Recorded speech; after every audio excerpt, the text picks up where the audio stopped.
Glória a Deus. 2 Pedro, capítulo 3, verso 18, que diz: Antes, crescei na graça e no conhecimento de nosso Senhor e Salvador Jesus Cristo. A Ele seja a glória, assim agora, como no dia da eternidade. Amém. Meus irmãos, eu usei esse texto como base para nós fazermos o nosso estudo, né? Nossa série de mensagens sobre equilíbrio, coisa que está faltando em muitos lugares, coisa que nós precisamos ter na nossa vida, no nosso ministério.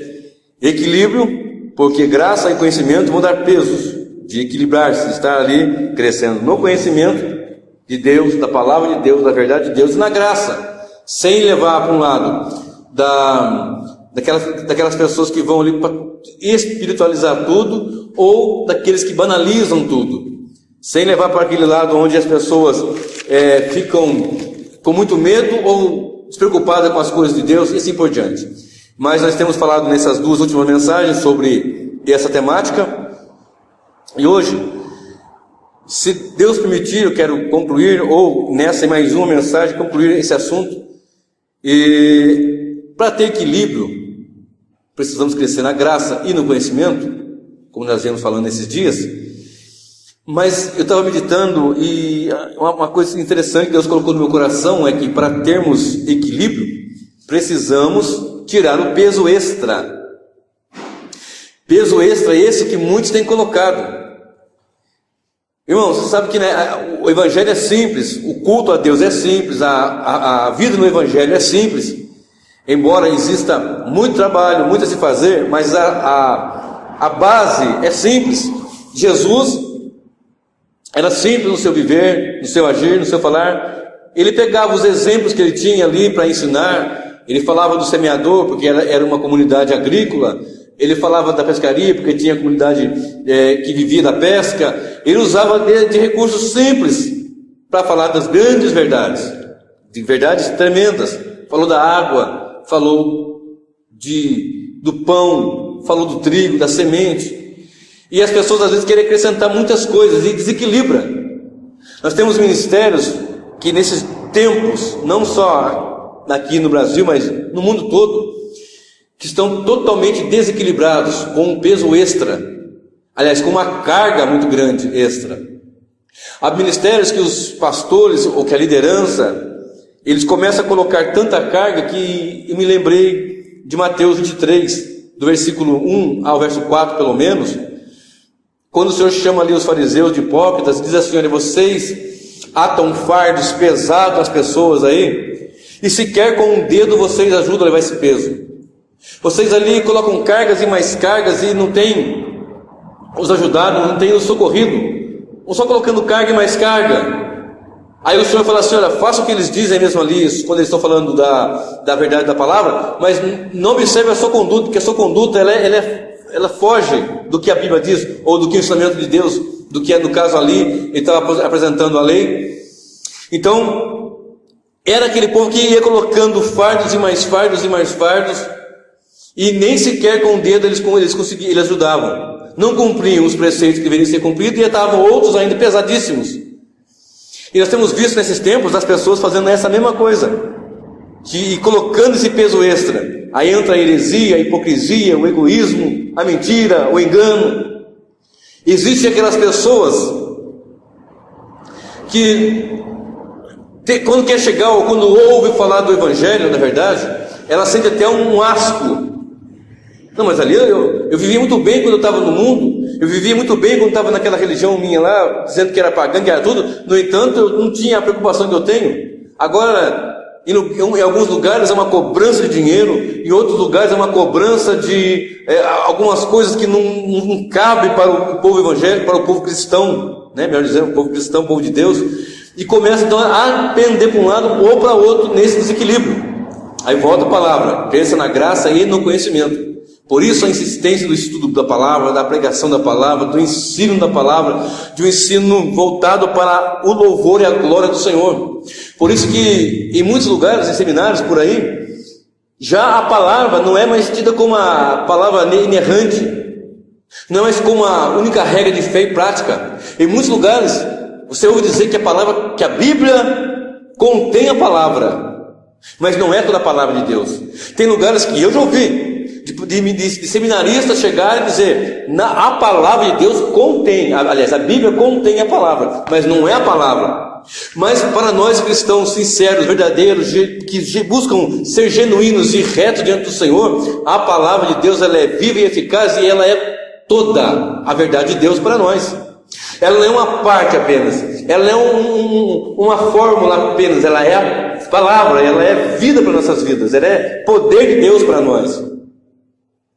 Antigamente as pessoas, em sua maioria, eles tinham essa convicção: não, a palavra de Deus a Bíblia é a palavra de Deus.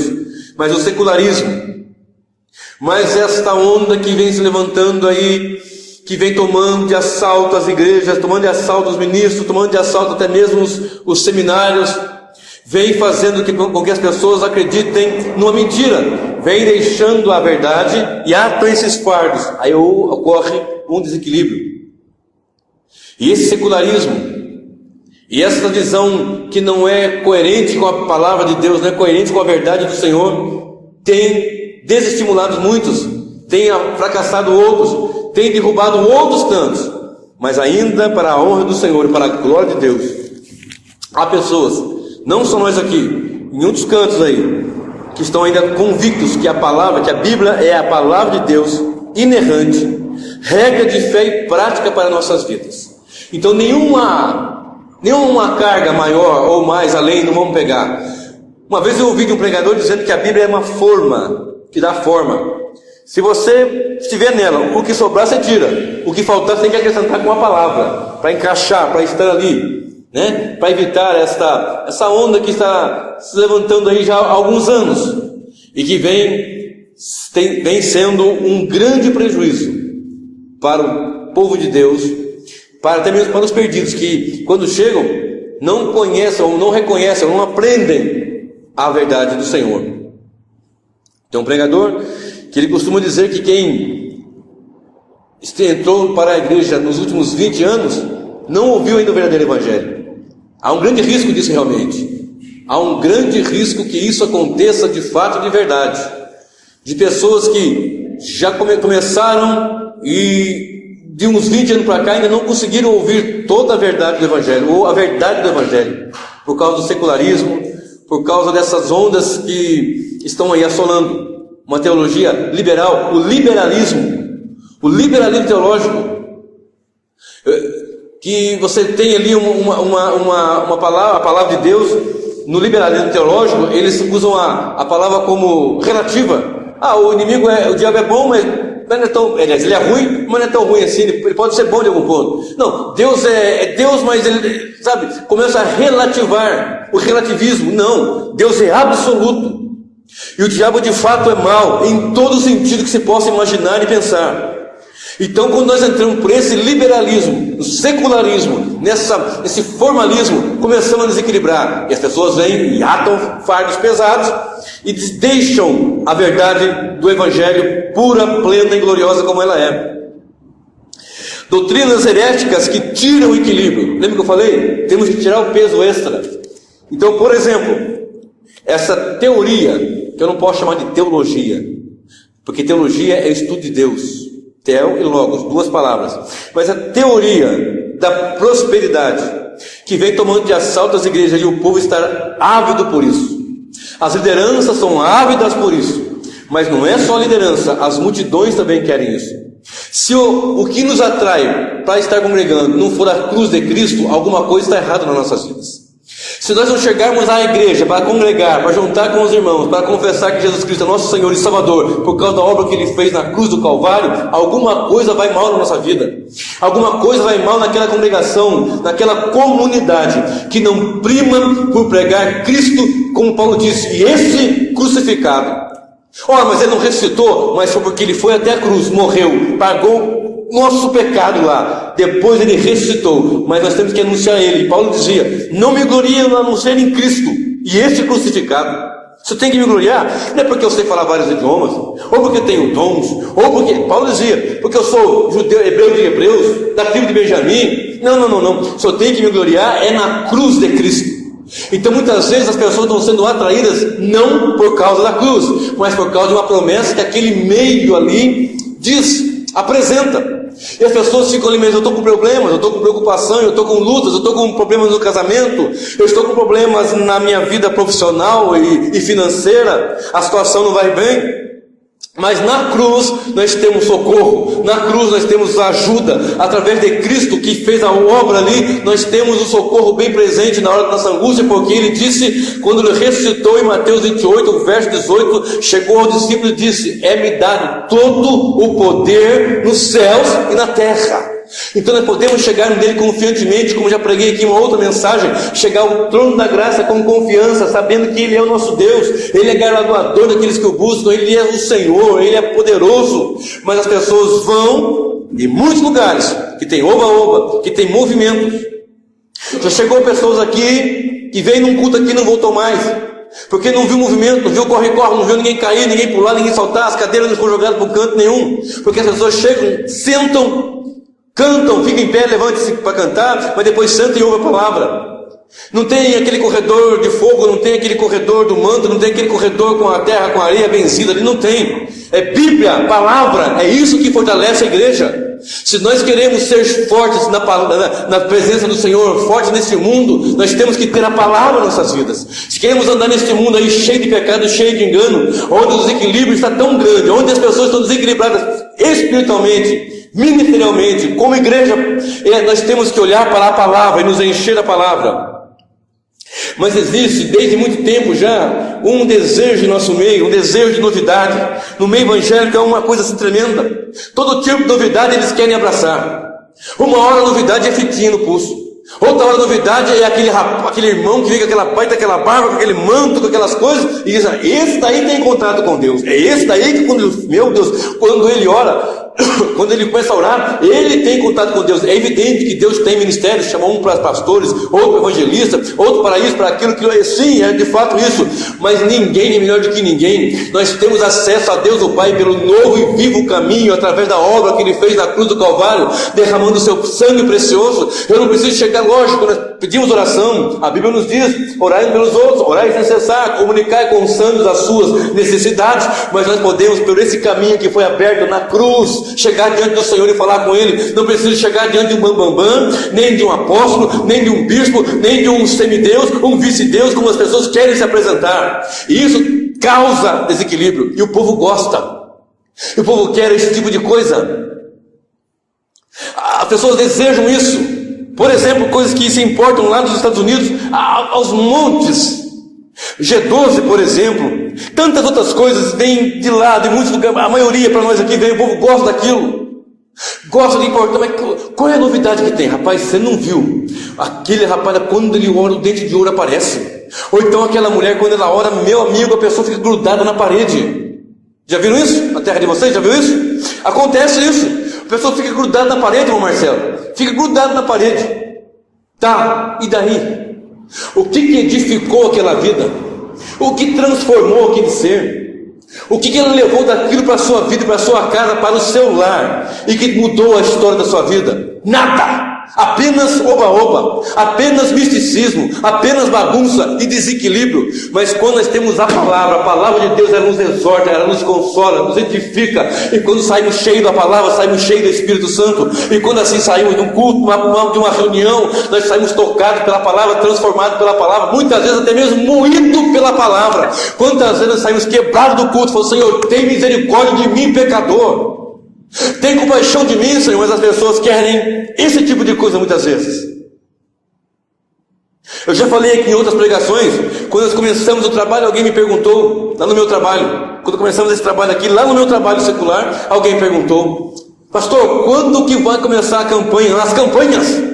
Eu disse: a campanha já começou faz 2000 anos na cruz do Calvário, quando Jesus morreu, ressuscitou e disse: ide por todo mundo e pregai o evangelho a toda criatura. Já começou a campanha, nós estamos em campanha de pregar o evangelho, de adorar o Senhor, de glorificar a Deus e de anunciar aos perdidos que só Jesus é o Salvador, só Jesus salva, aleluia, glória a Deus. Mas as pessoas querem confissão positiva, quebra de maldição, essas coisas que teve origem em seitas sincréticas lá na Nova Inglaterra no início do século XX. e ficam querendo essas coisas, mas isso é importante, esse movimento traz um movimento na igreja, faz um movimento no meio do povo, e isso faz com que as pessoas se acheguem. Quando você entende que o poder está na palavra, você não fica querendo mais essas migalhas, não. Olha, o povo vai chegar aqui, vamos colocar aqui um arco aqui cheio de fita, e vamos fazer o povo passar debaixo desse arco cheio de fita, e as pessoas que passam nesse arco cheio de fita vai ser cheio do poder. Ou vamos fazer como um maluco faz aí, um baita de um boneco representando o gigante Golias, e o povo dando pedrada nele para derrubar ali, e quando aquele boneco cair, o povo, a vitória é nossa. Ou então vamos fazer como eu já vi, pessoas saem dando volta no bairro com uma cruz nas costas ali, 2, 3, 4, para decretar que a vitória vai ser dada ali. Ou nós acreditamos que o poder está no Senhor, ou nós vamos ser sempre desequilibrados espiritualmente. Ou nós acreditamos que essa palavra é toda a verdade, é a plena verdade, é a soberana verdade, ou nós vamos ser desequilibrados, uma igreja desequilibrada. Mas eu espero que o poder do Espírito Santo nos enche aqui nesta noite, e da maneira que nós entramos aqui, nós saímos totalmente transformados pelo poder desse Evangelho, dessa palavra, que venha nos equilibrar, para nós sabermos que Ele é o Senhor, que Ele é Deus, que Ele é grande, que Ele tem poder para fazer tanto mais até daquilo que pensamos e imaginamos. Acreditar nessa palavra. As pessoas já estavam dizendo agora há pouco, vão chegando agora, que muitas pessoas não creem mais que a palavra de Deus, a Bíblia é a palavra de Deus, creem que apenas contém a palavra de Deus, mas não creem que ela é a palavra de Deus. Mas eu vou até o dia da minha morte dizendo: a palavra de Deus é inerrante, a palavra de Deus é eficaz, a Bíblia é a palavra do Senhor. Teve um homem chamado Kenneth Reagan. Ele seguiu as ideias de um outro homem chamado Essex William Kenyon, que nasceu em 1867 e partiu em 1948. É um evangelista de origem metodista, e esse homem foi um dos que preconizou essa ideia da teologia da prosperidade, da confissão positiva, da quebra de maldição, da maldição hereditária. E Kenneth Reagan seguiu isso e foi um grande difundidor dessa ideologia, que eu não posso chamar de teologia. Kenneth Reagan teve uma influência muito grande. Ele faleceu em 2003. Ele teve uma influência muito grande. Por isso eu falei agora há pouco que tem um pregador aí, o Paulo Júnior, né? O pastor Paulo Júnior. Ele diz assim, que as pessoas que vieram para a igreja há uns 20 anos para cá, atrás, né, dificilmente ouviu o puro evangelho. E uma grande verdade ele está dizendo. Não está dizendo mentira, não. Porque existem muitas igrejas, muitos lugares sincréticos. O que é sincretismo? Por exemplo, você pega na Umbanda, lá tem os seus santos com seus nomes. Aí os negros escravos não podiam, no terreiro dos seus cafezais, da plantação de cana, da plantação de cacau, fazer ali as suas rezas. Eles faziam um sincretismo, usavam o nome de uma das suas entidades com o nome de um santo da igreja católica e faziam do seu jeito. Era um sincretismo, sincretizar, fazer alguma coisa parecida, dizer que aquilo que está fazendo é o que o outro imagina que seja, para enganar a mente. Essa é a grande verdade. Em muitos lugares as pessoas vão num culto, não sabem se é um culto ou se é um terreiro de umbanda.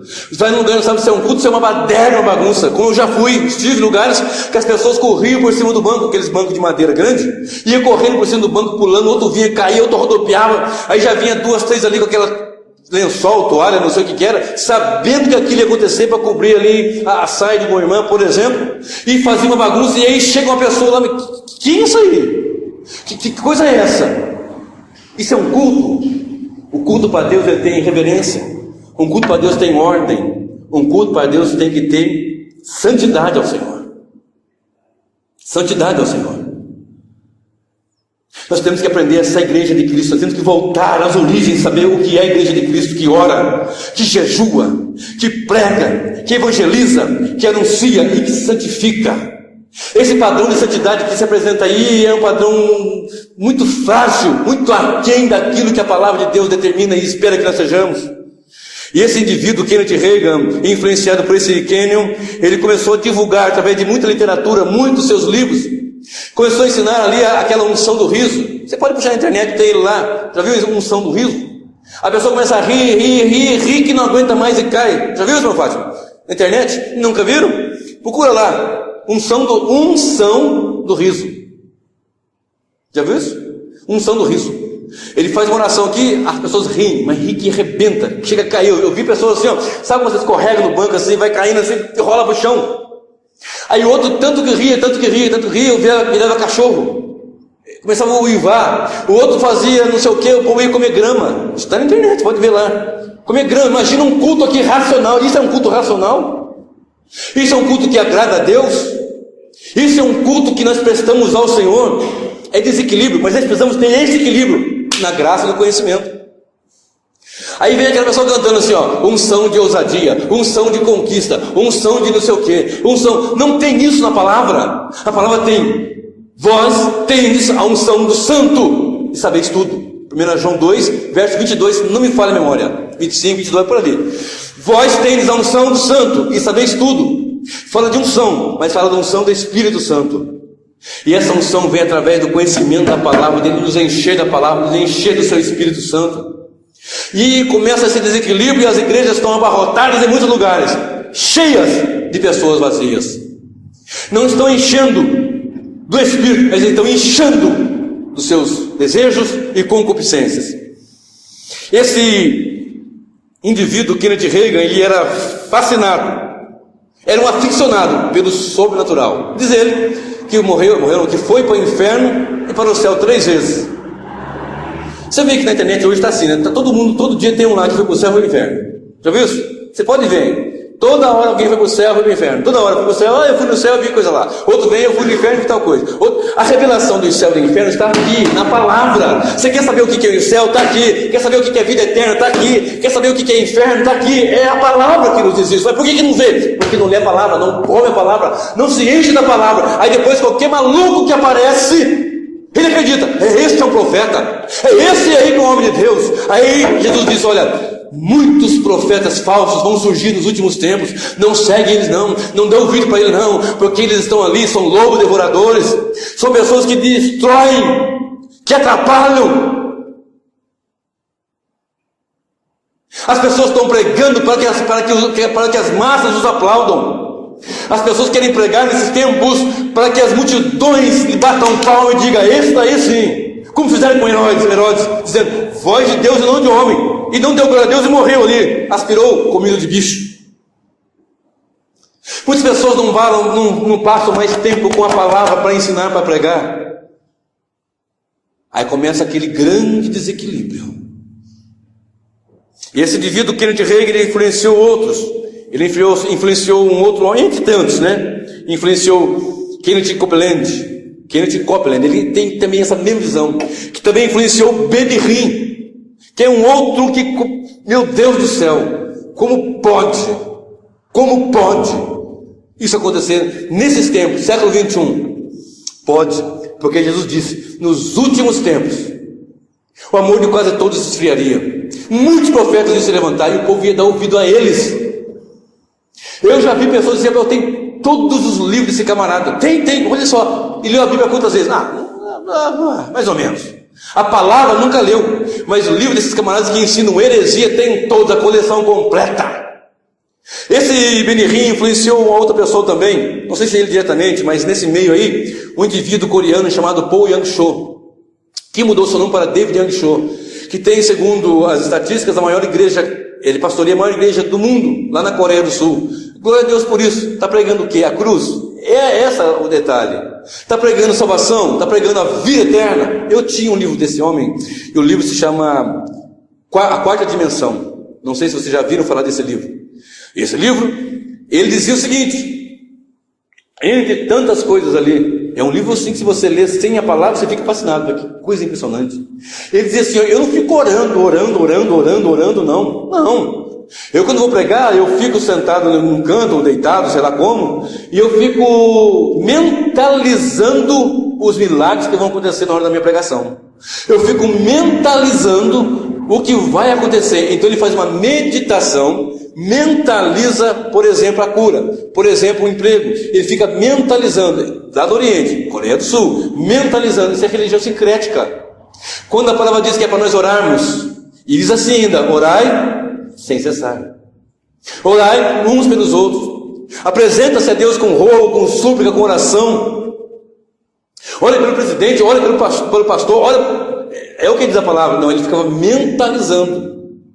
E tem mais uma coisa que ele falou assim: olha, nós temos que saber pedir ao Senhor. E quando nós pedimos alguma coisa, ele contando nesse livro, a quarta dimensão, que ele precisava de uma bicicleta. Aí ele não alcançava aquela bicicleta. Eu preciso de uma bicicleta, tudo quanto é jeito, mas eu não tenho essa bicicleta. Até que ele entendeu que ele estava pedindo errado. Ele usou descontextualizada a passagem de Tiago: pedi e não recebesse, porque pedis mal para gastar em vosso deleite. Ele descontextualizou isso. Ele disse assim, que estava pedindo, mas não disse para Deus que marca que era a bicicleta. Ele não falou que cor que era a bicicleta. Por exemplo, eu quero uma bicicleta aro 29, 18 marchas, branca, ou preta, ou azul, ou amarelo. É assim, se não fizer assim, Deus não vai te dar. Tipo, vou comprar um carro, que carro você quer? Eu quero uma Ranger. Mas que cor? Tem que ser preta ou bordô. Mas que jeito? 4x4? Não. Se você não especificar para Deus, Deus não atende, Deus não sabe. É esse o evangelho que muitos estão batendo palma aí, pregando aí. Antes da palavra sair da nossa boca, diz a palavra do Senhor, Deus já sabe o que nós íamos pedir. Ele é o Deus que apresenta o futuro, apresenta o fim da história, apresenta o que está lá na frente, desde o princípio. O Deus da Bíblia não é um Deus que precisa que alguém especifique para ele. Claro, Senhor, abre uma porta de emprego e tal, Senhor, eu preciso disso. Agora, se eu não especificar o tamanho, a cor, o modelo, Deus não sabe. Isso que essas pessoas estão comprando e estão usando. E essa teoria da prosperidade, com todos os pacotes, mas principalmente a prosperidade, é um negócio maléfico, é uma coisa maléfica. Ser próspero não é maléfico. Essa teoria sim, essa teoria é maléfica em todos os sentidos. Eu cheguei a ter pessoas que chegaram a mim e disseram assim: pastor, eu tive numa campanha com um missionário fulano de tal, com o reverendo ABC fulano de tal, e ele disse que se eu doasse X valor, ele arrancou da poupança e doou, Deus ia me dar o meu primeiro milhão dentro de um ano. E já passou-se pelo menos uns 6, 7 anos, e ele não teve seu milhão até hoje. Na verdade, há aqueles que enganam e aqueles que dizem: me engana que eu gosto. Aqueles que querem ser enganados, mas que a palavra de Deus nos encha, a ponto de nem eu e nenhum outro, quem quer que seja, venha nos enganar, porque é a palavra que nos orienta, que nos guarda, que nos sustenta, que nos fortalece e que nos faz ter direção e orientação. O norte para nossas vidas é a palavra de Deus. Essa teoria também ela afirma o seguinte: se você é pobre, algo está errado com a sua vida. Não, você não pode ser pobre, você é filho do rei. Você não pode ser pobre porque você, se Deus te libertou do cativeiro do pecado, do engano, você tem que ser rico. E nessas igrejas por aí, quem fica rico sempre são os de cima, a liderança. O pobrezinho continua pobrezinho, mas os líderes estão cada vez com as burras mais cheias, com carros e mais carros importado, blindado e assim por diante, fazendas, sítios, riqueza, jatinho, avião. Ser próspero a partir de um trabalho decente, ali firme, guardando seu dinheirinho, Deus te abençoando, vai que vai, meu irmão. Até porque a pobreza, até porque a riqueza também é dom de Deus. Se Deus te permitir ter, através do seu trabalho, através de uma vida devotada, uma vida ali centrada mesmo, trabalhando, levanta cedo, dorme tarde, estuda, Deus te abençoa, vai que vai, é uma bênção. E você abençoa a igreja, abençoa o pobre, abençoa os demais outros, isso é importantíssimo. Agora, fazer do evangelho um meio de ficar rico, um cabide de emprego, um cabide para subir, para entrar para a política e ficar lá famoso e rico, não. A marca do cristianismo não é uma escada, é a cruz. É a cruz, não é uma escada não. E as pessoas dizem assim: se você é pobre, alguma coisa está errada na sua vida. Provérbios 22:2 diz assim: o rico e o pobre Deus os fez, eles se encontraram, e os dois foi o Senhor que o fez. O pobre e o rico se encontram, e Deus os fez, tanto um quanto o outro. Se você olhar para a palavra do Senhor, em Mateus 25, verso 31 a seguir, Diz assim o Senhor: olha, eu estava pobre, eu estava com fome, não me deu de comer, eu estava com frio e não me cobriu, eu estava nu, não me cobriste, eu estava preso, não me visitaste. Mas como é que é isso? Olha, quando a um desses pequeninos não fizeste, a mim não fizeste. Ou seja, Deus, o Senhor Jesus, disse assim: olha, nessas características dessa pessoa pobre, com fome, encarcerado, é que eu estou. Ele não falou assim: ó, estava no palácio, eu estava nos banquetes, eu estava nas grandes lugares luxuosos, e você, não, ele falou assim: lá, com o pobrezinho. Como é então que se eu não sou pobre por acaso, eu não tenho Deus na minha vida? Por exemplo,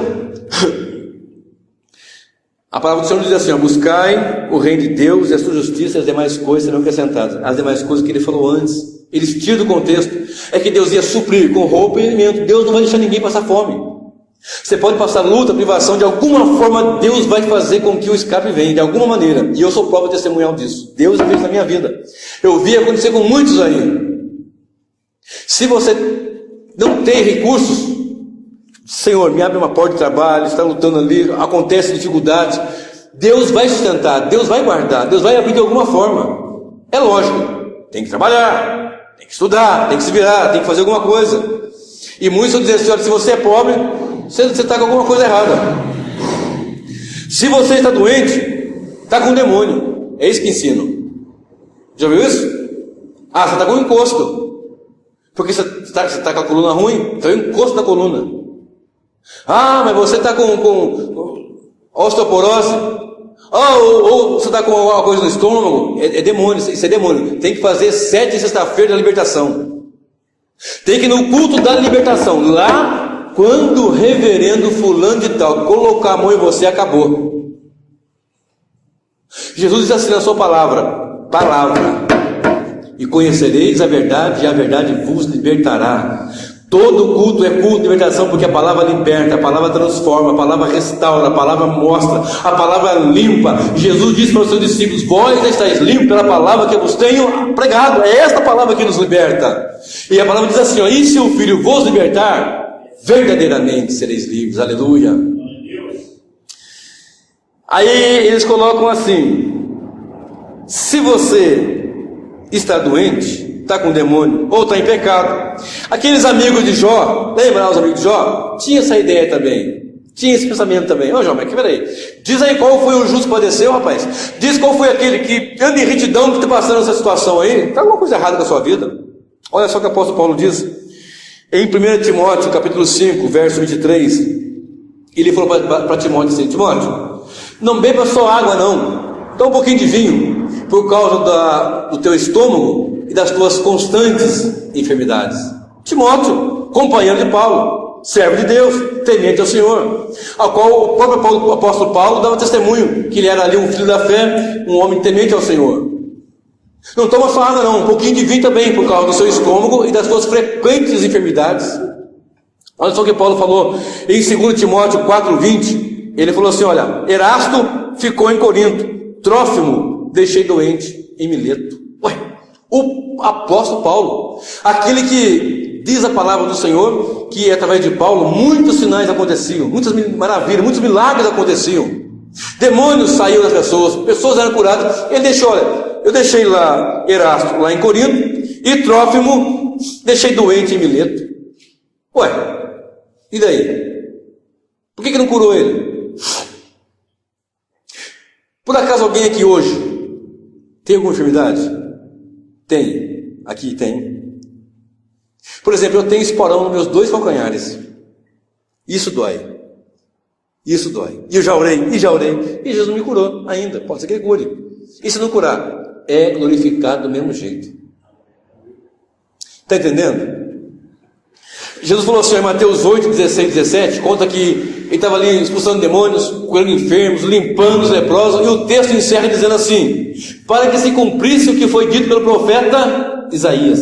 Então, quando ele veio, ele cumpriu cabalmente toda a profecia que havia a ser cumprida no seu período na primeira vinda, e aquilo que é para a sua segunda vinda também vai se cumprir, está se cumprindo. Ora, Ele curou, libertou e transformou. Ele pode curar hoje? Pode. Eu já vi ele curar, já vi ele fazer maravilhas e milagres. Mas tem muitos crentes doentes. Eu trabalho, vocês sabem disso, na área da saúde. Para quantos irmãos eu estou lá às vezes orando e está dizendo assim: olha, eu sou um servo do Senhor, estou aqui doente. E vocês não têm noção das pessoas que eu vejo, o estado que eu as vejo muitas vezes. E eu falo: Senhor, tem misericórdia desse teu filho. Ele é teu filho, Senhor. Ele te confessa como Senhor. Tem compaixão deles. E muitos partem dali, não são curados e partem dali para a eternidade. Só que tem uma coisa: o corpo físico pode tombar ali pó de doença, mas a sua alma está guardada no Senhor e vai ressuscitar num corpo de glória que não tem doença, que não tem dor e que o mal não lhe alcança nunca mais. Aleluias, glória a Deus. Nós oramos para que Ele cure, nós oramos para que Ele liberte a pessoa de alguma enfermidade. Claro que oramos, eu creio nisso. Mas se porventura alguém estiver com uma dificuldade, serva o Senhor, temente a Deus, pode ter certeza que alguma forma Deus está usando aquilo para fazer algum trabalho, alguma coisa está sendo feita. Porque quando nós temos alguém com problemas, Deus pode trabalhar através de nós. Mas quando está aquele problema em nós, Deus quer trabalhar na nossa vida, quer trabalhar em nós. Quantas pessoas são frustradas porque oraram por alguém, por um ente querido, e não aconteceu nada, e começam a blasfemar de Deus: mas onde está Deus? E não entende que isso que ele falou, que toda doença ele cumpriu lá em Isaías, como eu falei aqui. Mas isso também é futurístico, porque quando lá no futuro ressuscitarmos em corpo de glória, não haverá pranto, nem dor, nem morte, nem choro, nem tristeza, nem AIDS, nem diabetes, nem pressão alta, nem cálculo renal. Nada disso mais vai acontecer, porque nós teremos um corpo de glória garantido na palavra. Isso é a Bíblia, é a palavra do Senhor. E muitos ficam ali desequilibrados: meu Deus, então quer dizer que Deus não é comigo? Ou então vem aquele irmão Santarrão. Não tem irmão Santarrão? Tem. Ele chega e fala: olha, temos que ver o que está acontecendo na sua vida. Deve ter algum demônio escondido aí, deve ter alguma coisa aí encranhada que você não sabe, que você não conhece, temos que fazer uma quebra de maldição na sua vida. Se tem que confessar alguma coisa, temos que fazer. E começa aquilo lá. Quando a Bíblia diz que se o Filho libertar, verdadeiramente, não mentirosamente, verdadeiramente sereis livres. Dentro disso tudo, começa com isso que eu estou falando aqui, começa com essa ideologia, teologia da prosperidade, que vem nesse pacote: confissão positiva, quebra de maldição, isso tudo. E essa confissão positiva é algo assim que desequilibra e muito, e que traz grandes e sérios problemas para o meio cristão. Por exemplo, as igrejas neopentecostais, na sua maioria, que fazem isso, elas o fazem para que as pessoas consigam alcançar a sua bênção. E elas precisam confessar o que desejam, e a pessoa vai ter que confessar, você tem que ficar falando, você tem que determinar com a sua palavra, porque as palavras têm poder. E quando ela usa desse artifício, ela ensina que as nossas palavras têm poder. E isso vem de um pensamento da ciência cristã, que os líderes dessa ciência cristã colocaram na mente do povo: você tem que confessar só coisas boas. É lógico, o cristão vai falar coisas boas, porque ele é transformado pelo Senhor, ele tem vida com Deus. Mas eles colocam que você tem poder nas suas palavras, e pegam versículos isolados e apresentam isso. Eu quero dizer que a palavra que tem poder é a palavra de Deus. A palavra que tem poder é a palavra do Senhor. Não é a palavra do reverendo ABC, do bispo, do apóstolo, do pastor, do pai apóstolo, essas coisas todas que estão inventando nesses últimos dias. A palavra que tem poder é a palavra do Senhor. Eles ensinam que as nossas palavras têm poder. Aquilo que dizemos afeta o que acontece e determina a ação de Deus em nossas vidas. Aquilo que vamos dizer vai determinar o meu presente e o meu futuro, e vai libertar alguma coisa do meu passado. A palavra tem poder dessa mentalidade, de uma maneira que ela coloca Deus de lado e coloca o homem no centro. Eu não sei se você tiver essa experiência, mas eu tive. E eu conheci pessoas, aliás, conheço pessoas que vieram de uma igreja sadia e entraram por esse caminho, nesse oba-oba, nessa onda que veio aí, há alguns anos atrás. Eles dizem o seguinte: por exemplo, se eu disser assim para Marcelo, estou morrendo de frio, desconjura, Faça isso não, vai morrendo de frio. Você está chamando a morte para a sua vida. Você está dizendo assim, eu estou morrendo de calor. Não, você está chamando a morte para a sua vida. Rapaz, mas eu estou cansado hoje, que eu não estou me aguentando. Não faz isso, você vai ficar sem forças. Eles acreditam nisso. Um irmão no meio que estava conversando ali disse assim para o outro, para a irmã: olha, você está muito brava, brincando assim com ela. Não fala isso, eu já tenho ficado muito nervosa, agora você está me lançando essa palavra, e as palavras têm poder, então eu vou ficar cada dia mais brava. E o interessante é que a força das palavras desse conceito é sempre no ponto negativo e nunca no positivo. Por exemplo, a pessoa tem 150 quilos, então era só falar: eu vou emagrecer. Na manhã seguinte, estaria com 110, continua falando. No outro dia, 100, no outro dia, 80, 90, pronto, acabou o problema. Por que o poder só está para coisas negativas e não para as coisas positivas? Não, mas você não pode falar, porque tem que confessar e tal. Romanos 12, verso 14, diz assim,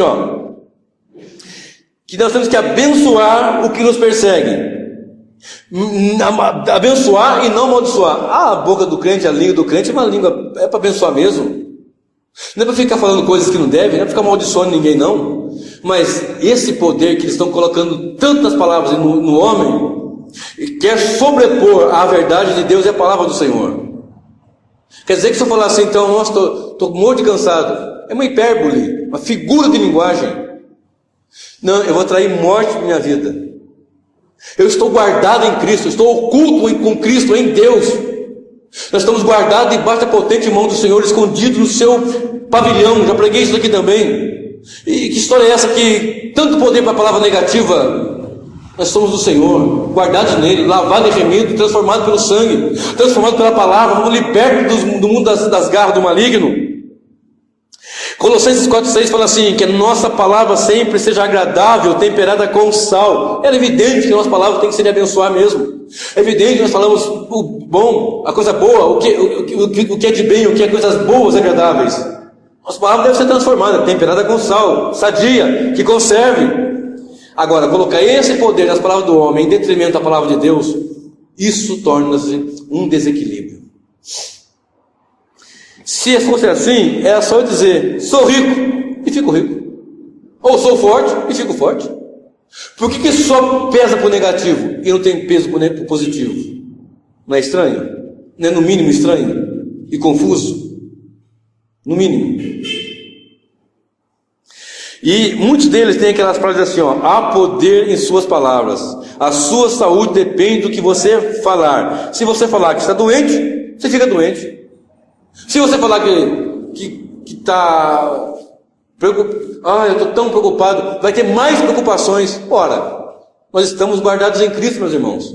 Nós fomos transformados, nós não somos macumbeiros, nós não somos feiticeiros, nós não somos místicos, nós somos a igreja, a noiva do Cordeiro, lavada e remida com sangue precioso, cujo guarda de Israel não dorme e protege o seu santo, o seu povo. É Deus que nos guarda. Uma certa feita, desses irmãos que eu te falei, estava dizendo aqui, um irmão era um pastor, lógico, não vou dizer o nome dele, ele pegou e caiu em adultério. Ele pastoreava uma igreja e caiu em adultério com uma moça da igreja e foi um rebuto tremendo, aquela coisa toda e tal, e inclusive até acabou a igreja, fechou essa congregação desse ministério. Mas depois ele se reconciliou com a esposa, acho que nem chegou a separar, enfim, e reconciliou seu ministério. E um dia eu estava pregando e ele veio falar comigo e tal, e conversando com a esposa dele, ele falou o seguinte: rapaz, que coisa interessante, o nosso pastor, presidente, numa reunião, numa oração conosco de quebra de maldição, de confissão positiva, dessas coisas, ele disse o seguinte, porque eu brigava com meu marido e eu dizia coisas para ele: você está com outra, você vai acabar arrumando outra, e não sei o que, não sei o que. Isso eu amaldiçoei meu marido. Com isso, ele pecou com outra mulher e a culpa foi minha. Ela dizendo que as suas palavras levaram maldição para o seu marido, para o seu casamento, de maneira que ele pecou por causa dela. Ora, ele foi lá, arrumou uma amante, traiu a sua esposa, fez um banzé na sua família, na sua vida, na igreja, e a culpa é da esposa que estava em casa quieta, só porque ela dizia. Ora, Quando o indivíduo vai por um caminho de adultério, ele vai porque ele quer, porque ele desejou, porque ele não vigiou. E no fim da história, quando não quer, dois não brigam. É uma frase dita no mundo aí fora. Ele foi porque ele quis. Aí ele fica sem a culpa naquela pessoa. Não, fui eu que falei demais, fui eu que fiquei amaldiçoando. Não existe maldição para quem está em Cristo. Nós vamos falar isso daqui a pouquinho. Se você é a igreja do Senhor, você foi lavado e remido, lá na cruz Cristo falou assim, ó, está consumado. Consumou a nossa bênção de verdade. Eu vou falar daqui a pouquinho. Esse movimento aí, ele vem de uma ideologia do pensamento positivo. Tudo isso aí, ó, confissão positiva, teoria da prosperidade, quebra de maldição. Eles vêm com isso, pensamento positivo. Só em ter um pensamento você vence o mal. Lembra do Poiano Show que eu falei? Você tem que pensar, tem que ficar mentalizando. Nem orar e nem ler a palavra, é só ficar mentalizando. Como um místico, fazendo talvez um mantra na mente. Eu tenho a minha bênção, eu tenho a minha bênção, eu tenho a minha bênção. E pronto, acabou. Não precisa santificar, não precisa orar, não precisa fazer nada. Isso traz desequilíbrio. Mas equilíbrio vem crescer na graça e no conhecimento. Provérbios 23, 7 fala assim: como pensa, assim é ele. Pronto, pegou esse versículo, como pensa, assim é ele. Então, o jeito que você pensa vai determinar como você é. O jeito que você pensa determina se você é um fracassado ou não. Ah, eu penso, sou um fracassado, então você é um fracassado. É lógico, você fica ali com a sua mente para baixo, é até natural. A pessoa está ali batida, caída, tem que se levantar. Mas esse versículo fala, se você voltar o contexto antes, você tem que pegar o contexto antes. Olha aí, Provérbios 23, verso 7. Vou lá um pouquinho. Provérbios 23, verso de número 7. Olha só para nós entendermos um pouquinho do contexto. Provérbios 23, verso 7. Glórias a Deus. Olha o que diz: porque como imaginou no seu coração, assim é ele. Ponto. Só isso. O que determina, agora volta um pouquinho os versículos aí, ó. Pega aqui, ó. Verso 1. Quando te assentares a comer com o governador, atenta bem para o que há posto diante de ti. Pula lá para 6. Não comas o pão daquele que tem olhar maligno, nem cobices das suas iguarias gostosas, porque como imaginou no seu coração é ele. Está falando desse momento de glutonaria, de um homem que coloca, sabe, não é isso, o que eu penso que determina a minha vida. Porque se eu for determinar a minha vida porque eu penso, misericórdia, irmão. É Deus que guarda a minha vida, é Deus que determina meus passos. Os passos de um homem bom são guardados pelo Senhor. Amém, meus irmãos? Pensa bem, se nesse dia de hoje, todos os pensamentos ruins que você teve, se fosse guiar a sua vida, já era. Já era. Não é verdade? Já era.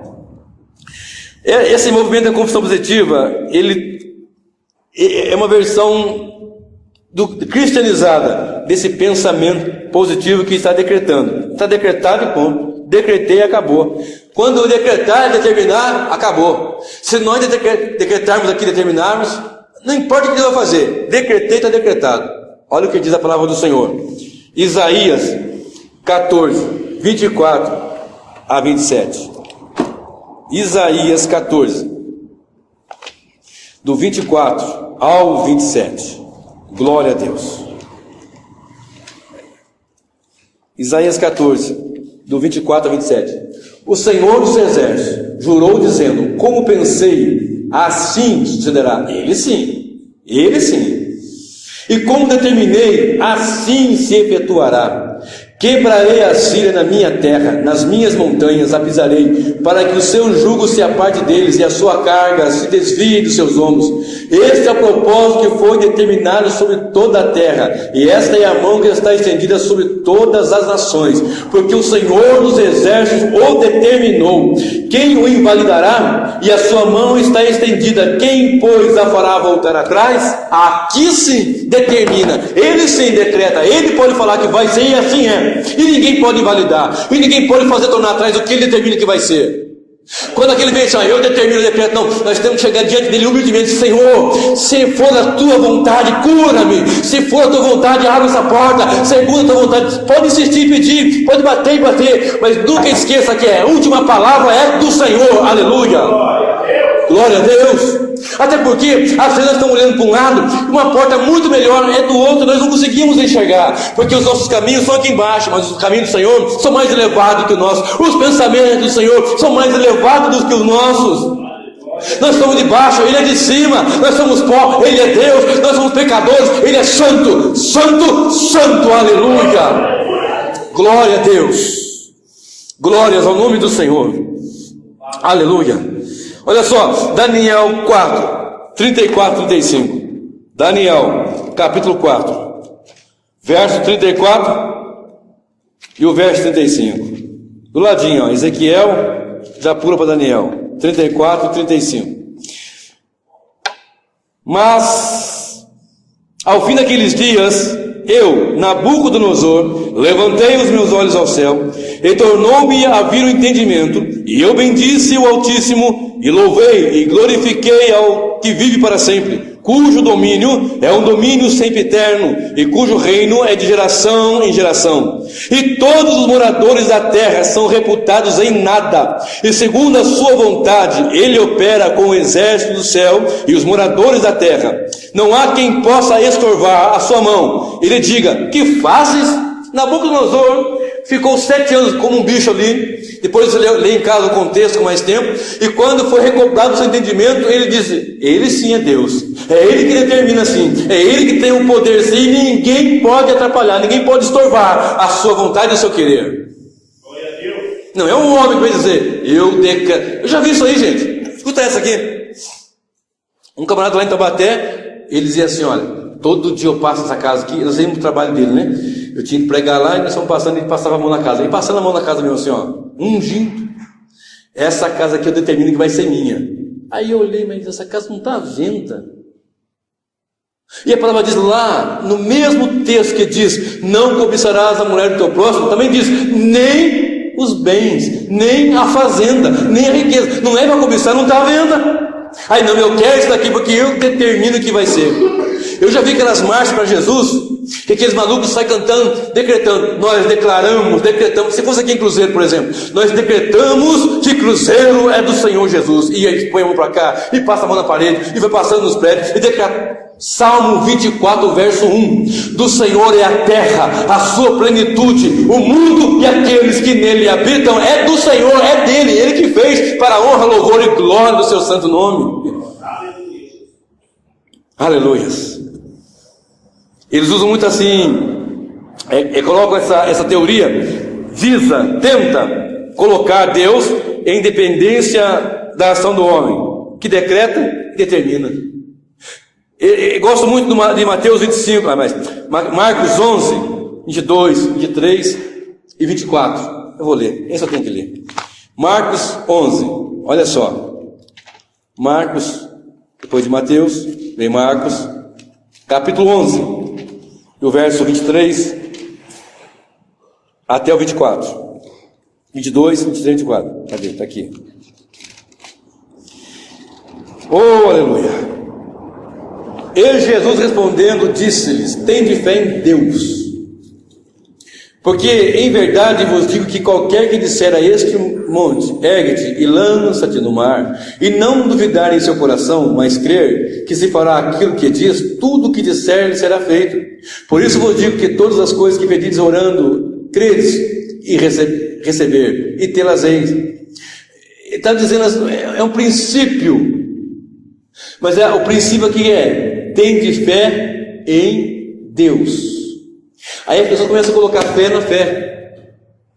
Essa teoria, ela leva o homem a ter fé na fé. E eu já ouvi pessoas dizer assim, ó: a oração de fulano é poderosa. Já ouviram isso? A oração da fulana é um poder que não tem tamanho. Ele está deixando um segredo aqui, ó: ora, com fé em Deus, insiste, pode insistir, mas não adianta fugir do princípio hermenêutico. Deus responde a oração sim, só que Deus sabe o melhor para nossas vidas. Deus sabe o que tem de melhor, e muitas vezes nós estamos olhando, que nem aquele filho, irmão do filho pródigo.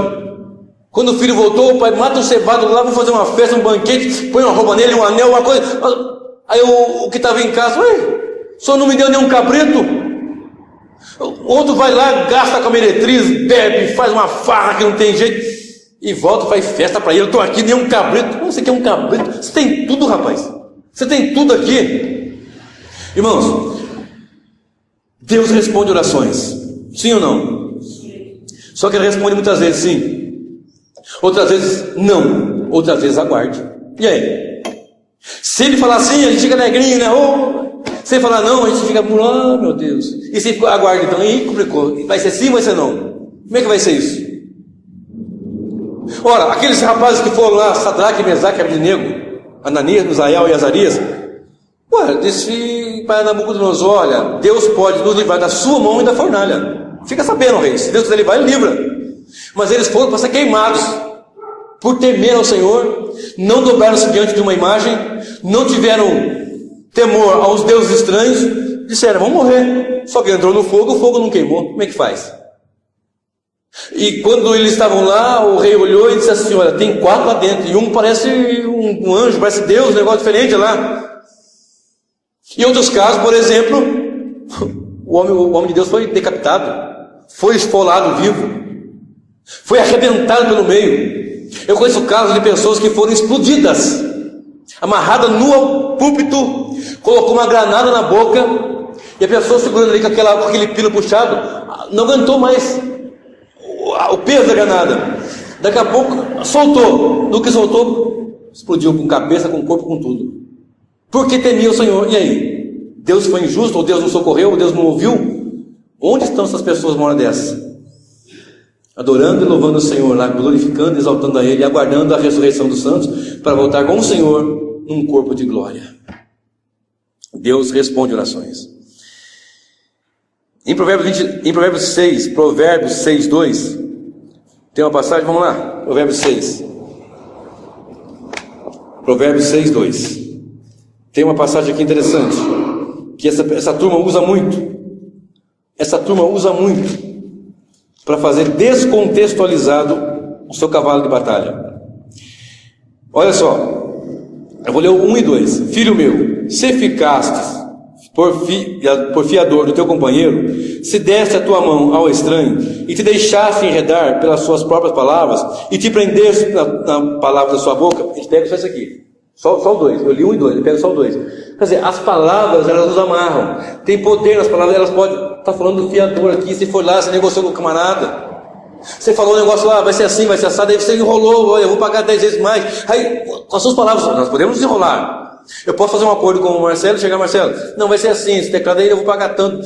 Você disse, mas não é isso que eu queria dizer, mas você já disse, e ficar enrolado, é nesse sentido, não que eu tenha poder, e de determinar o futuro, acima do que Deus espera e determina, entendeu? Mas o que eles mais gostam é Provérbios 18, 21, que diz: a morte e a vida está no poder da língua, e aquele que a ama, comerá do seu fruto. O contexto, imediatamente antes desse versículo e na sequência, é sobre pessoas que falam demais, na mesma situação que eu falei agora. Fala demais. Aquele que ama vai comer do seu fruto. Minha esposa tem um ditado que eu não conhecia, é antigo, mas eu não conhecia, que ela fala assim: quem fala demais dá bom dia a cavalo. Já ouviu isso? Quem fala demais dá bom dia a cavalo. Se envereda por esse caminho e se enrosca. E uns pegam assim, mas olha só, Elias determinou que não ia chover, não choveu. E depois determinou que ia chover, e choveu. É isso que está dizendo lá? É isso que a Bíblia diz? Mas ela pega lá para você ver 1 Reis 17, a partir do versículo 1, Elias, o tisbita, não sei o que, não sei o que, não sei o que. Só que lá em Tiago 5, 17, 18, fala assim que Elias era um homem sujeito às mesmas paixões que nós. E tendo orado, ou seja, ele passou ali debruçado em oração, ele passou ali quebrantado diante do Senhor, ele passou em oração com Deus. Quem fica na presença do Senhor de joelho, ele pode levantar diante do rei, do governador e orar, mas com temor ao Senhor. Queridos, nós já historicamente nós sabemos de grandes reavivamentos, de pessoas humildes, sim, congregações pequenas como essa, por exemplo, que incendiaram a cidade, incendiaram o bairro, incendiaram as vizinhanças, incendiou até a nação. De pessoas que nem que determinaram aquilo, não, eles foram clamar ao Senhor, pedir que o Senhor determinasse isso. A minha oração nesses últimos dias tem sido: Senhor, levanta homens e mulheres com temor a Ti, que desejam ardentemente a Tua vaidade, a Tua palavra. Levanta homens e mulheres que desejam ardentemente não ficar rico do dia para a noite, mas a Tua presença, Senhor. Não ficar rico do dia para a noite, mas ficar rico da presença, rico da presença, rico da presença do Senhor. Porque muitos estão querendo chegar na igreja e pensam que a igreja é como uma lotérica, como um jogo de bingo, que você entra pobre e sai rico. Não é isso. Não é isso. Mas pessoas que desejam o Senhor, faz comigo como o Senhor fez com John Wesley, Charles Finney, como o Senhor fez com Spurgeon, com outros homens que foram ali, meu Deus, ícones dos grandes reavivamentos. Nesses últimos tempos, muitos mais vocês vão ver, infelizmente, fazendo esses grandes eventos com grandes mentiras, do que lugares com a palavra da verdade. Mas tem ainda um povo com fome, mas não fome de pão e nem sede de água, mas fome e sede de ouvir a palavra de Deus. Quanto tempo que as pessoas congregam e não ouvem falar da cruz, do arrependimento, de uma vida de transformação, do perdão, da misericórdia, da volta do Senhor. Esses temas têm sido banidos dos púlpitos. Mas eu creio num grande avivamento ainda nesses últimos tempos, onde as pessoas vão correr não por causa do dinheiro, não por causa da fama, não por causa do voto, não por causa de um cargo, não por causa de um cabide, mas por causa da presença do Senhor. Eu quero o Deus que estão sendo pregado ali, eu quero o Deus que está sendo anunciado naquele lugar, eu quero o Deus que está sendo anunciado ali, porque é Cristo crucificado, mas que morreu, ressuscitou, está à destra do Pai, num alto e sublime trono, mas também habita com contrito e abatido de coração. Glória a Deus. E essa doutrina, ela tenta aniquilar a soberania divina, ela tenta aniquilar a soberania do Senhor. Mas Deus é soberano, Deus é o Senhor, a palavra é dele, Ele que tem a palavra, Ele determina, Ele decreta e Ele declara. Ele determina e Ele declara. Desliga o somzinho, por favor, filho. Isso, senta aí. Desliga o som. Desliga o som. Isso, senta aí bonitinho aí. Você é muito bem-vindo aqui, viu? Você é muito bem-vindo aqui. Deus é o que determina e declara. E pronto. E essa doutrina, entre aspas, ela tende a aniquilar a soberania divina. Deus não depende das palavras de homem para agir. Deus é o Senhor. Se nós olharmos para Neemias 9:6, Atos dos Apóstolos 17, 24, 25, onde o Senhor fala que Ele é que determina todas as coisas, Ele que age com graça e poder. Não quero entrar em todos os versículos, são muitos versículos, o tempo já está apertado aqui. Deuteronômio 10, 14 diz que os céus e os céus do céu, eles são do Senhor, Ele que fundou a terra. Tem um versículo que eu gosto muito, que é Zacarias 12, verso 1, que fala que é Deus que fez os céus. Eu vou ler esse Zacarias, está aí, facinho de achar. Antes de Malaquias aí, já achei. 12, olha só. Peso da palavra do Senhor para Israel, sobre Israel. Fala o Senhor, o que estende o céu, o que funda a terra e que forma o espírito do homem dentro dele. Esse é o Deus que muitos querem aniquilar a sua soberania, o seu poder. Mas Ele é soberano. Ele é o que funda a terra, Ele que estende os céus e que faz o espírito, ou cria o espírito do homem dentro dele. Zacarias 12, é o verso número 1. Já imaginou, queridos, um Deus que fosse depender de nós? Imaginou, meu Marcelo? Um Deus que fosse dependente da minha determinação, ou do meu decreto, ou do meu querer, ou do meu pensamento para agir? Já imaginaram isso? Deus não depende de nada de nós dependemos dele. Certa feita, um pregador, ele disse assim, estava no Monumental de Núñez, na Argentina, 60 mil pessoas dentro, e o dobro lá fora, porque não cabia. E esse homem disse: Deus precisa do meu ministério para evangelizar o mundo. Acabou o ministério desse homem naquele dia. Nós somos dependentes dele para respirar, para andar, para viver, porque Ele é o que dá respiração a todos, é Ele que dá vida a todos, é Ele que é o Senhor nas nossas vidas. Não depende de nós para nada. Essa doutrina de confissão positiva, esse negócio aí, ele traz grandes e terríveis prejuízos. Temos que saber quem nós somos, temos que entender o que a Bíblia diz. Romanos 3, eu já vou encerrar, e o verso 10, olha só, Romanos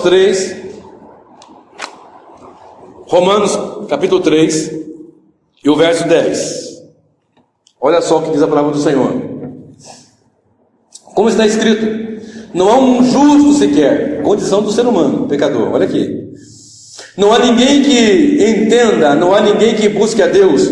Todos se extraviam, ou extraviaram, e juntamente se fizeram inúteis. Não há quem faça o bem, não há um só, nenhum só. A sua garganta é um sepulcro aberto, com a sua língua trata enganosamente, peçonha de áspide está debaixo de seus lábios, cuja boca está cheia de maldade e amargura. Os seus pés são ligeiros para derramar sangue, e em seus caminhos a destruição e miséria. E não conhece o caminho da paz, não há temor de Deus diante dos seus olhos. Tudo aqui é apenas um panorâmico de quem é o homem, que está querendo determinar acima de Deus. Mas o Senhor é o que decreta, é o que determina, é o que opera segundo a sua boa vontade. 2 Timóteo 16, 2 Timóteo 3, 16 e 17. 2 Timóteo 3, 16 e 17 diz assim: toda a Escritura é divinamente inspirada e proveitosa para ensinar, para repreender, para corrigir, para instruir em justiça, para que o homem de Deus seja perfeito e perfeitamente instruído para toda boa obra. Não é a palavra do homem, é a palavra de Deus. Não é a palavra do pastor, do pregador, do bispo, é a palavra do Senhor, que é poderosa para fazer isso. Observe 2 Pedro 2:1, do ladinho aí, 2 Pedro 2, verso 1. E também houve entre o povo falsos profetas, como entre vós haverá também falsos doutores, que introduzirão encobertamente heresias de perdição, e negarão o Senhor que o resgatou, trazendo sobre si mesmo repentina perdição. E muitos seguirão as suas dissoluções, pelos quais será blasfemado o caminho da verdade, e por avareza farão de vós negócio com palavras fingidas, sobre as quais já de largo tempo não será tardia a sentença e a sua perdição. Porque, aí vem, esse Deus não poupou nem os anjos e tal, e introduzirão. E nosso caso já está aberto ali, terríveis homens com as suas doutrinas e com as suas palavras e com os seus decretos e com tudo aquilo que eles vêm trazer de ensino herético, de erro, de mentira, de desequilíbrio. Poder há na palavra de Deus, poder há na palavra do Senhor, que me arrancou das trevas do pecado, que me arrancou do candomblé, da umbanda, da quimbanda, da magia wicca, onde estava lá, que no meu corpo tem marcas feitas com navalha no dia de trabalho de sexta-feira santa, com aquelas marcas de macumba no meu corpo, mas Ele me arrancou de lá, para dizer que há poder na palavra do Senhor, há poder para a libertação na palavra dEle, há poder no decreto do Senhor, é Ele que dá a última palavra e a primeira também. Vocês aguentam mais 10 minutinhos aí? Aguenta mais 10 minutinhos? 10 minutinhos de pastor já conhece, né? Esse produto, que é a confissão positiva, com tudo isso aí que surgiu, que vem aí, com essa maldição hereditária, também chamada de maldição da família, e pecado de geração, etc., também traz um grande prejuízo, porque ele fala o seguinte: se você está com problema, nós temos que identificar esse problema, porque você está na igreja, serve a Deus, e está com problema, tem que quebrar a maldição. Aí a maldição está em onde? A maldição está em quem? Ah, mas eu estou em Cristo, estou servindo a Deus, estou servindo ao Senhor, mas a maldição está ali, de maneira que eu não estou fazendo nada, mas acontece problema, acontece doença, acontece coisas. Por quê? Porque deve estar em alguém. A culpa não é sua, a culpa é do seu pai ou do seu bisavô. Por exemplo, observe bem, as pessoas chegam e falam: você está com problema? Talvez a sua avó: rapaz, a minha avó foi macumbeira. Você veio para o Senhor, está em Cristo, foi lavado, remido e transformado, mas tem que quebrar a maldição na sua avó, porque a sua avó foi idólatra, ela fez macumba, ela fez um trabalho lá, então tem que quebrar a maldição. Aí pega a pessoa, isso eu vi em 1996, a primeira vez que eu vi isso, 95, por aí, 6. E a pessoa chegou assim, mas tem que quebrar a maldição? Porque lá naquela lista de dons que está lá em Coríntios, fala assim, tem dons disso, dom daquilo e dons de curar, está no plural. Então quer dizer que tem cura física e tem cura espiritual, então tem que ter a quebra de maldição, segundo esta teoria herética. Aí então quer dizer que a minha avó pecou e eu estou pagando por isso? Então tem que quebrar a maldição? Como é que faz isso? Senta a pessoa e começa.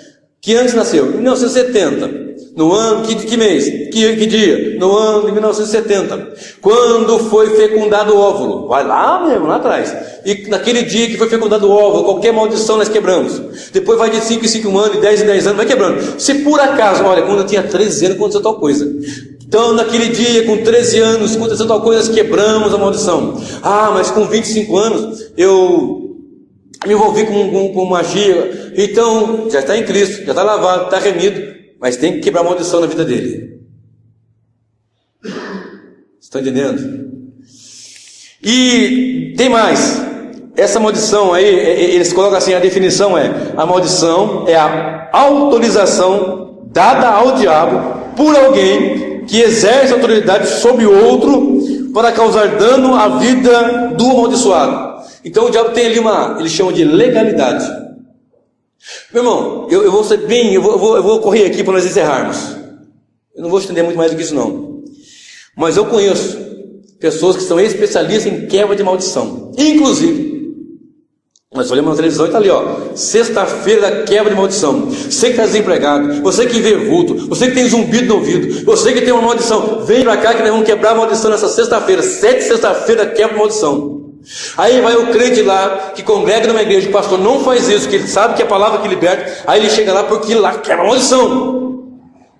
Aí ele faz um benzimento, faz uma reza, faz um negócio, joga sal, passa a rosa, passa no manto, passa debaixo da escada, passa debaixo do arco, passa em cima da terra de Israel, joga água nele para quebrar a maldição.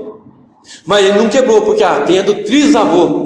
Rapaz, do trisavô. Aí senta de novo lá, aí vem o especialista e pega. No ano que nasceu o trisavô, como é que chamava ele? Não sei, não sabe nem o nome do trisavô, mas é aquele lá que era o pai do pai do pai do pai, e que ele chegou, porque ele fez um negócio, fez um pacto lá e tal, e quebra. Você já chegou em Cristo, chegou na cruz, chegou pelo sangue, ele não tem que quebrar a maldição. Ora, sejamos racionais, sejamos no mínimo, de bom senso. Se é assim, não precisava Cristo ter vindo, meu irmão. Era só quebrar a maldição na minha vida, na vida do meu pai, do pai do meu pai, do pai do pai do meu pai, da minha mãe, e assim vai da avó, da bisavó, da tataravó, até chegar em Adão. Quebrou a maldição na vida de Adão e Eva, acabou. Para que Cristo vem? Para que Cristo vir morrer na cruz do Calvário, deixar a sua glória, o seu poder, a sua presença santa e sublime, se fazer homem e ser obediente até a morte de cruz? Para que isso? Ora, meu irmão, Ezequiel 18, a partir do versículo 1, eu não vou ler aqui porque o tempo já está estourado, mas pega esse livro e leia esse capítulo 18 de Ezequiel, verso 18, a partir do versículo 1, que o Senhor fala assim, olha, é o seguinte, tem um provérbio dizendo aí, que o pai come uva verde, o dente do filho vai ficar embotado. Sabe aquele negócio que amarra a boca da gente? Já comeram banana verde? Fica negócio amarrando a boca? É ruim, né? Então quer dizer que assim, o provérbio é assim, os pais comem uvas verdes e os filhos ficam com o dente embotado. Não. Aí ele vai no versículo 4 e fala assim, a alma que pecar, essa morrerá. Se você errou, você é culpado do seu erro. Pastor, mas você não sabe, a minha mãe tem pressão alta, eu tenho pressão alta, a minha filha tem pressão alta. É maldição hereditária. Não, meu irmão, é uma doença genética. Meu pai tinha pressão alta, teve até um AVC, que ficou 7 anos no cadeira de roda e foi meu primeiro paciente. O meu primeiro paciente eu tinha 12 anos, meu pai. E fiquei com ele até ele morrer. E inclusive morreu nos meus braços.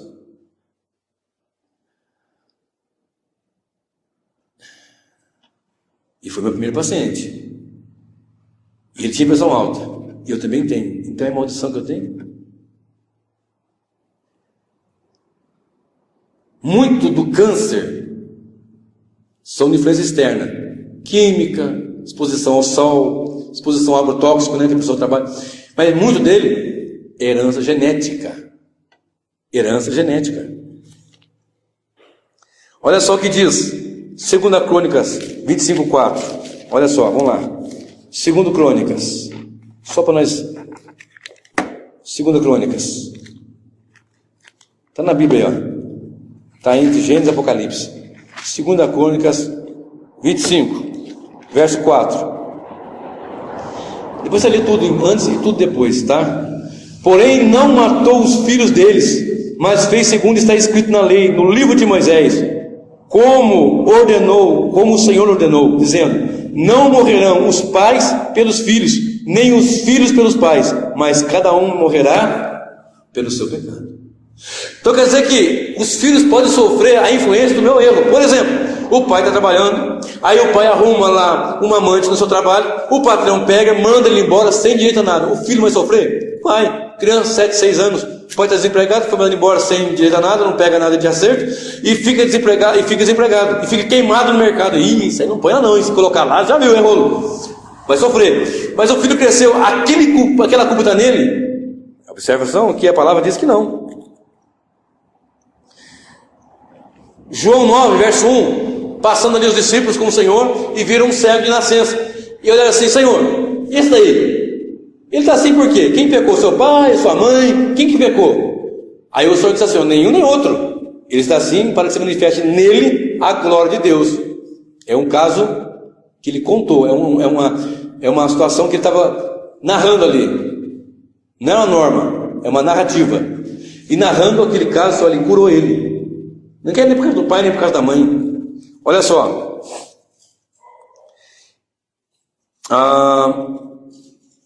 Algumas pessoas falam assim: olha, eu estou pagando pelo erro do outro. Olha bem para mim aqui, eu já estou encerrando. A única pessoa que pagou pelo erro do outro foi Jesus. A única pessoa que pagou por culpa do outro, Jesus. 2 Coríntios 5, 21 diz que aquele que não conheceu o pecado, fez pecado por nós, para que nós fôssemos feitos justiça de Deus. Olha só o que diz a palavra do Senhor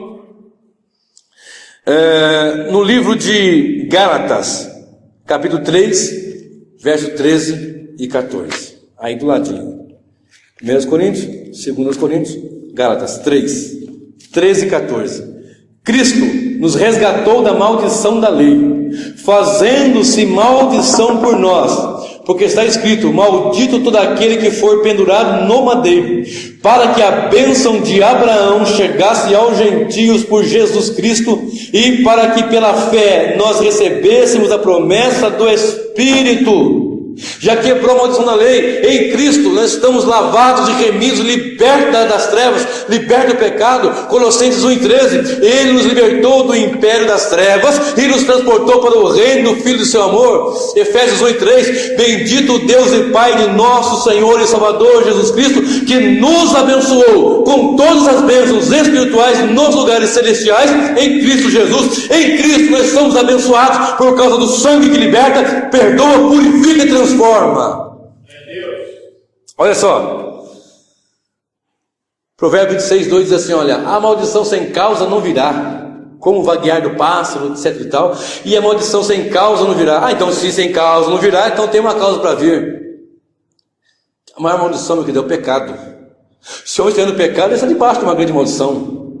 Mas se ele está em Cristo, ele está debaixo da potente mão do Senhor, liberto e transformado para a honra e glória dele. Olha só o que diz Provérbios 11 e 28. Mateus 11, 28. Vinde a mim, vós que estáis cansados e oprimidos, e eu vos aliviarei. Sabe aquela carga que deixa tenso, que pende para cá e pende para lá, deixa em desequilíbrio? É porque as pessoas estão isso porque não foram para Cristo ainda. Foram para a igreja, mas não foram para Cristo para ser igreja.